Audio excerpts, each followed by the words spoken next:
안녕하세요. 이희명입니다. 중국 근대사 이야기 이어서 살펴보도록 하겠습니다. 지난 중국 근대사 시간에 광서신정에 대해서 말씀드렸습니다. 1902년부터 청나라의 보수파들이 개혁을 전개해 나갔다 이 말씀드렸는데 당시 상황에서 이어서 오늘의 이야기 전개해 보도록 하겠습니다.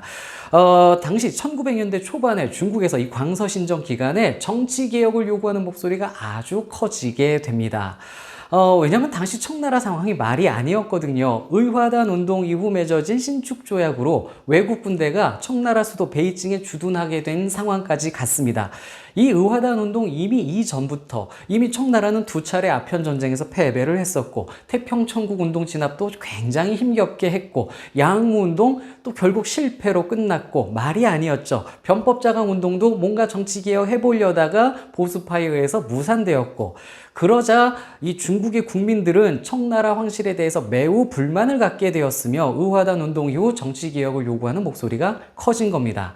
이때 이들이 정치개혁 요구하는 목소리는요, 입헌군주제를 하자는 목소리가 가장 컸습니다. 자, 이때 당시 또 어떤 일이 있었길래 이렇게 됐냐면은 러일 전쟁이 1904년부터 일어났는데 이 러일 전쟁이 1905년에 끝나거든요. 일본의 승리로 끝납니다. 그런데 중국 지식인들이 이 상황을 어떻게 받아들였냐면 당시 일본은 메이지 유신으로 헌법도 만들었고 의회도 설립한 상황이었습니다. 그래서 전제군주제 국가인 러시아가 입헌군주제 국가인 일본에게 패한 것이다. 이렇게 파악을 하고 우리 청나라도 입헌군주제 해보자. 이렇게 목소리가 나오게 된 겁니다. 당시 근데 입헌군주제를 요구하는 목소리 외에 공화정을 주장하는 목소리도 있었습니다. 중국 청나라를 완전히 무너뜨리고 공화정을 만들자 이런 목소리도 있었어요. 그래서 입헌군주제를 요청하는 사람들을 입헌파라고 부르고 공화정을 주장하는 사람들을 혁명파라고 편의상 부르게 되는데 입헌파, 혁명파 이렇게 나눠져서 입헌군주제를 요구하고 또는 공화정을 요구하는 목소리가 많았습니다. 이 입헌파를 주도하는 인물들이 캉유웨이와 량치차오였고요. 이 혁명파, 공화파를 주장하는 대표적인 인물이 순원이었습니다. 이 인물들은 당시 모두 일본에서 활동을 하고 있었습니다. 캉유웨이와 량치차오는 변법자강 실패 이후 일본으로 망명을 간 상황이었잖아요. 거기서 입헌 운동을 전개하고 있었고 이들의 이 목소리가 청나라에까지 전파가 돼서 청나라 내부에서도 입헌 군주제 요구하는 목소리가 몹시 커지고 있었습니다. 이래서 여러 단체들도 많아지면서 입헌 군주제를 요구하는 입헌 운동이 청나라 내부에서 전개가 됐고요. 지방 관료들 대표적으로 위안스카이 같은 관료들도 상주문을 올려서 입헌군주제를 주장하는 이러한 요청들이 많아지고 있었습니다. 당시 순원의 공화파, 혁명파는 숫자적으로는 입헌파에 비해서 훨씬 적었어요. 입헌군주제를 요청하는 입헌파의 목소리가 공화정을 주장하는 공화파, 혁명파의 목소리보다 이쪽이 훨씬 컸어요. 입헌파 숫자나 목소리가 훨씬 컸는데 그럼에도 불구하고 순원 세력들도 활동을 해 나갑니다. 이 순원이 일본에서 1905년 중국혁명동맹회, 줄여서 중국동맹회라고도 부르는데 이 단체를 만들고 혁명운동을 전개해 나가요. 이 순원이라는 인물의 혁명운동은 다음 시간에 조금 더 구체적으로 말씀을 드릴 텐데 이 순원의 이 혁명운동은 당시 1905년에서 1910년 사이에 청나라 안에서 봉기를 일으키기도 했습니다. 무려 6번이나 봉기를 일으켰었는데 그런데 이 6번의 이 순원 공화파의 봉기는 모두 청나라 황실에 의해서 진압이 됐었어요. 당시 공화파는 아까도 말씀드렸지만 입헌파에 비해서 세가 약했고요. 체계적인 지도부가 아직 만들어지고 이렇게 구심점이 좀 약했다 이렇게 볼 수가 있고 또 자금도 부족했습니다. 그래서 이들의 봉기가 물론 큰 것도 있고 작은 것도 있는데 이들의 봉기는 당시 청나라 황실 실력으로도 진압이 가능했던 그런 상황이었다 이렇게 볼 수 있습니다. 순원의 이야기는 다음 시간에 좀 더 신의 혁명을 통해서 말씀드릴 수 있을 것 같고요. 자, 아무튼 당시 입헌군주제 요구 목소리가 훨씬 컸다. 청나라 황실 입장에서도 이걸 매우 부담스럽게 여기고 있었습니다. 청나라 황실에서도 계속 상주문이 올라오고 여기저기서 입헌운동이 일어나고 있으니까 오죽하면 청나라가 일본에 있는 량치차오 체포령까지 내리기도 했었어요. 그러나 결국에는 청나라 황실이 이 요구를 받아들이지 않을 수 없는 상황까지 간 겁니다. 그래서 헌법을 만들기로 합니다. 1908년 8월 달에 흠정헌법 대강이라는 것을 발표를 해요. 이 흠정헌법 대강을 여러분들이 검색을 해보시면 제가 8월이라고 말씀드렸는데 8월 또는 9월로 나오는 경우도 있어요. 당시 이때 상황에서는 음력으로 뭐 기록을 하기도 하고 양력으로 기록을 하기도 해가지고 월 기록이 조금 차이가 나는 경우는 있습니다. 아무튼 저는 8월이라고 말씀을 드릴게요. 이 8월에 흠정헌법 대강이 발표가 됐는데, 자, 그런데 아니 헌법이면 헌법이지 흠정헌법 대강은 왜 붙었느냐? 이 대강이란 말은 큰 줄기라는 뜻인데요. 이 흠정헌법 대강은 제대로 된 완전한 헌법은 아니었습니다. 당시 서태후 정권은 이렇게 얘기를 해요. 9년 후에 의회도 만들고 제대로 된 헌법을 만들 건데 그 헌법이 어떤 방향으로 갈 것인지 헌법의 기본 내용을 미리 선포하는 것이다 라며 흠정헌법 대강으로 앞으로 이런 내용의 헌법을 만들어 가겠다 이렇게 미리 헌법의 그 기본 내용을 선포를 한 겁니다. 그게 흠정헌법 대강이에요. 자, 그런데 이 흠정헌법 대강의 내용이 어떠냐면 헌법으로 전제 군주, 황제의 권한을 매우 강화시키는 내용으로 구성이 되어 있습니다. 자, 우리가 입헌군주제 그러면 이제 서양을 떠올리면은 서양 같은 경우는 입헌군주제 그러면 헌법을 세워서 헌법으로 군주의 권한을 제한하는 것, 그게 입헌군주제거든요. 그래서 의회도 설립하고 헌법으로 의회를 또 운영하면서 군주의 권한을 견제할 수 있도록 이런 장치가 되어 있는 게 입헌군주제인데, 그런데 청나라의 흠정헌법 대강은 헌법으로 황제권을 강화시키는 그런 내용으로 구성이 됩니다. 이러한 모습은 사실 일본의 메이지 유신 시절에 나온 일본 그 제국 헌법에서도 그런 모습이 나오고 있습니다. 이 아시아에서는 헌법으로 황제권을 강화시키는 그러한 모습이 나오고 있는 것이죠. 자, 당시 그래서 흠정헌법 대강의 내용을 보면요, 황제가 입법, 사법, 행정 모든 걸 장악하고 신성 불가침의 그런 전제 군주 황권을 이 헌법으로 보장받으려고 하는 그런 모습이 나타나 있다, 이렇게 정리할 수 있었어요. 자, 서태후 정권은 당시 이 흠정헌법 대강을 통해서 9년이라는 세월을 벌려고 했었던 겁니다.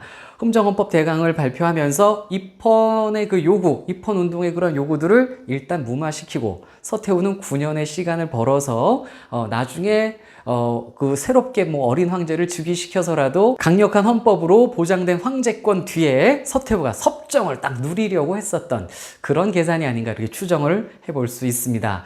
자, 그런데요, 이 흠정헌법 대강이 발표된 얼마 후 1908년 11월 14일 갑자기 광서제가 사망을 하게 됩니다. 그때 그의 나이는 37살이었습니다. 그런데 광서제가 죽고 그 다음날 서태후가 11월 15일 날 서태후도 갑자기 죽게 됩니다. 서태후의 나이는 73세였어요. 자, 서태후가 죽으면서 서태후의 뜻에 의해 선통제, 당시 3살이었습니다. 3살짜리 어린 푸이라는 아이가 황제에 오르게 되었으니 그 인물이 선통제인데요. 청나라의 마지막 황제입니다. 자, 그런데 광서제가 죽었을 때요, 당시 광서제 독살설이 있었습니다. 그 독살설은 끊임없이 나왔고요. 2008년 광서제가 죽은 지 딱 100년이 되던 2008년에 그래서 광서제 무덤을 발굴을 해서 시신의 유골과 일부 머리카락을 가지고 조사를 한 결과 비소가 검출됐습니다. 독약이에요. 그래서 광서제는 독살되었다는 것이 확인이 됐습니다. 자, 그렇다면 이제 와서는 누가 독살했느냐? 이게 이제 물음표죠. 오늘날 정확하게는 알 수 없어요. 그런데 자, 범인으로 추정되는 사람, 일단 서태후가 있고요. 또 많이 언급되는 게 위안스카입니다. 자, 서태후 얘기를 먼저 하자면 서태후는 당시 광서제가 37살, 정치를 충분히 할 수 있는 성인 황제를 서태후가 감금을 해놓은 상황이었잖아요. 그렇게 감금된 서태후를 그렇게 계속 두고 있는 게 서태후에게 정치적 부담이었습니다. 왜냐하면 당시 입헌운동하는 사람들이 일부 목소리가 또 보황운동도 하고 있었거든요. 보황, 황제를 보호하자, 황제를 다시 제자리로 돌려놓자, 이런 보황운동이 일어나고 있었기 때문에 서태후 입장에서 정치적 부담이었다는 거예요. 그래서 서태후는 이 37살 계속 감금시켜 놓기는 부담되고 사람들이 계속 원위치로 돌려놓으려고 하는 이 성인 황제를 죽이고 어린 3살짜리 아이를 황제 자리에 놓고 서태후가 계속 섭정을 해 나가려고 했었던 의도가 있는 것이 아니냐, 그 의도 속에서 광서제를 독살한 것이 아니냐, 이러한 추정이 있는데, 또 한편으로는 서태후가 광서제를 죽이려면 진작에 죽일 수 있었다는 거죠. 지금 변법자강 운동 이후 1898년부터 1908년까지 지금 10년을 감금을 해놨는데 충분히 그 중간에 죽일 수 있었을 텐데, 굳이 왜 73세가 되어서 이렇게 나이 많이 들어서 그동안 정치적 부담 계속 느끼면서 왜 이따가 이때 죽였을까? 너무 뒤늦게 죽인 것 아니냐? 뭐 이런 이야기도 있어요. 그럼 서태후는 아닐 가능성도 있다, 이런 목소리가 있습니다. 또는 위안스카이가 범인일 것이다, 이런 목소리도 있습니다. 자, 위안스카이가요, 왜 그랬을까요? 위안스카이는요, 1898년 변법자강 운동 시기에 광서제를 크게 한번 배신을 했습니다. 그런데 지금 광서제가 37살 나이에 지금 입헌운동 또는 뭐 보황운동 그 과정에서 광서제를 제자리에 돌려놓고자 하는 목소리가 계속 나와요. 그리고 서태후는 나이도 많아요. 당시 서태후는 병도 걸려 있었습니다. 73세 때. 이 병 걸린 서태후가 죽고 광서제가 원위치 된다면 위안스카이는 죽은 목숨입니다. 광서제가 돌아와서 정치 보복할 수 있잖아요. 자신을 배반했던 위안스카이에게 복수할 수 있습니다. 사실 광서제가 이 감금된 건 변법자강 운동 때 위안스카이가 배신했기 때문 아닙니까? 그래서 위안스카이가 그 두려움에 암살을 했을 것이다, 이런 추정도 있습니다. 하지만 오늘날 모든 것은 추정일 뿐 정확한 범인을 읽어내기는 어렵습니다. 자, 아무튼 이렇게 광서제는 10년간의 한많은 감금 생활 끝에 결국 37살 젊은 나이에 사망을 하게 되었고요. 서태후마저 죽게 되면서 3살짜리 푸이 선통제가 황제에 오르게 된 건데, 자, 그런데 이 3살짜리 아이가 무슨 정치를 할 수 있겠습니까? 그래서 정권은 이 선통제 푸이의 아버지 순친왕 제풍의 손에 들어가게 됩니다. 제풍, 짜이펑. 자, 이 인물이 정권을 장악해요. 선통제가 어리니까 아버지가 섭정을 하게 된 것이죠. 사실 1908년에 있었던 그 흠정헌법 대강도 순친왕 제풍의 관여 속에서 만들어진 거였습니다. 자기 아이가 빨리 황제가 될 것을 예측했었던 건 아닐까요? 그래서 아이가 자기 아들이 황제가 된다면 막강한 권력을 잡게 하기 위한 그러한 작업은 또 아니었을까 생각을 해보게 되는데요. 이제 순친왕 제풍이 권력을 잡고 정치를 해 나갑니다. 자, 그런데 이 순친왕이 정치를 하면서 기존 세력들을 많이 몰아내요. 기존 기득권 세력들을 몰아내고 심지어 위안스카이도 몰아내서 위안스카이 낙향합니다. 자, 그리고 이 순친왕 제풍은 청나라 만주족 황실 사람들로 이 관료 빈자리들을 다 채우게 됩니다. 이렇게 되자, 자, 청나라 황족들이 관직을 다 차지하게 되자 중국 한족들, 중국 민족들은 이 청나라 황실에 대해서 더욱더 불만을 갖게 됩니다. 자, 원래 관직에는 상당수의 한인들도 있었는데 그 한족들을 몰아내고 만주족, 황족들로 관직을 채운 이런 모습을 보인 거예요. 가뜩이나 청나라 황실에 불만을 품고 있던 이 중국 민족들, 한족들은요, 이제 더욱더 청나라 황실에 불만을 키우게 된 겁니다. 심지어 순친왕이 무슨 일까지 하냐면은 민간 철도를 국유화하려는 작업을 하는데요. 자, 이 민간 철도들은 서양 열강들이 갖고 있던 철도들을 민간 자본들이 애써서 다시 되찾아온 그런 철도들이 많이 있었습니다. 너무 서양 열강들이 중국 철도 이권을 장악하고 있다 보니까 이걸 막기 위해서 민간 철도들이 이렇게 있었던 거예요. 되찾아오고 이렇게 어렵게 만들어 놓은 민간 철도들, 민영 철도들이 있었는데, 그런데 순친왕 제풍이 이 민영 철도들을 국유화해서 이 철도를 담보로 서양에 돈을 꾸려고 했었던 겁니다. 자기 황실의 자본을 마련하기 위해서 철도를 담보로 넘기려고 했었던 것이죠. 자, 이렇게 담보로 또 서양에게 넘어가는 철도는 다시 되찾아오기 힘듭니다. 청나라 황실이 이 돈들을 제대로 갚을 능력이 없거든요. 그런데 순친왕 제풍이 이 일을 추진을 한 거예요. 자, 중국 민중들은 참을 수가 없습니다, 이제는. 그래서 청나라 황실에 참을 수 없는 민중들이 봉기를 하게 됩니다. 이것이 바로 신해혁명으로 이어지는 것이죠. 이 신해혁명은 또 순원도 등장하게 되는 것이죠. 이렇게 청나라가 무너지고 중국 공화정이 수립될 그 혁명의 분위기가 완전 무르익었습니다.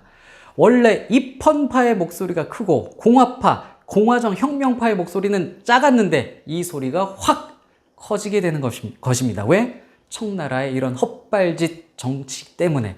그래서 이 순친왕이 정치를 이런 식으로 하면서 혁명파의 목소리가 커지고 혁명이 점점 무르익어 가게 됩니다. 그 신의 혁명의 이야기 다음 시간에 이어서 말씀드려 보도록 하겠습니다.